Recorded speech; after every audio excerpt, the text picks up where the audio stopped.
అందరికీ శుభోదయం. నా పేరు అనన్య. మేము 5వ తరగతి చదువుతున్నాము. ఈరోజు మేము పిసినారి పాపయ్య బాటం నాటకం చేస్తున్నాము.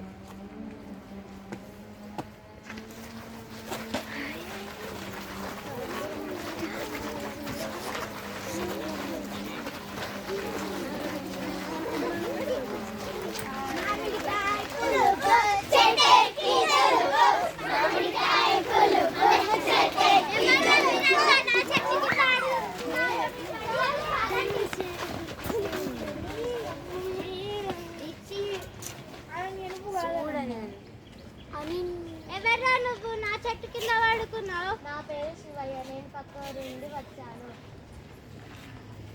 ఈ చెట్టు నాదిలే, ఎక్కడి నుండిలే? చెట్టు రోడ్డుకుంది కాబట్టి ఇది అందరిది కాదు, ఇది మా తాత నాటినదే. చెట్టు నీడ అమ్ముతావా? ఎంత ఇస్తావు? 1000 రూపాయలు ఇస్తాను. చెట్టు నీడ కొనుక్కుని 1000. బొమ్మ వీడేడో పక్కనే ఉన్నాడు. మంచి 1000 రూపాయలు. పాపయ్య బుద్ధి చెప్పేలా చేద్దాము. నీడ ఎక్కడికి వెళ్తే అక్కడికి వెళ్దాం.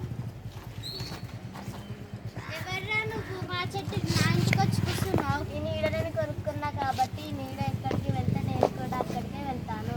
మా అమ్మ వీడితో నా వల్ల కాదు. అక్కడికి నీడ వెళ్ళింది కాబట్టి అక్కడికి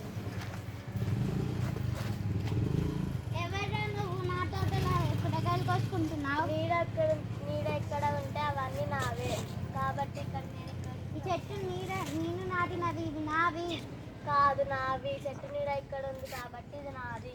అమ్మో ఇక్కడ ఇట్లా కాదు. ఊరు సర్పంచ్ దగ్గరికి సర్పంచ్ శివయ్య అని ఒక ఆయన చిన్న చెట్టు నీడ కొనుక్కొని అది ఎక్కడ ఉంటే అక్కడికి వెళ్ళి నచ్చి కూరగాయలు అన్నీ కోసుకుంటాను. ఫస్ట్ శివయ్యని తీసుకుంటాను.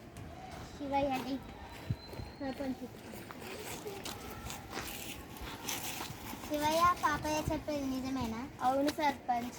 అతనికి బుద్ధి రావాలని నేను అలా చేశాను. ఆ చెట్టు నీడ కొనుక్కున్నాను, అందుకే అలా చేశాను. ఇదిగో 1000 రూపాయలు. చెట్టు నీడ కూడా నీదే.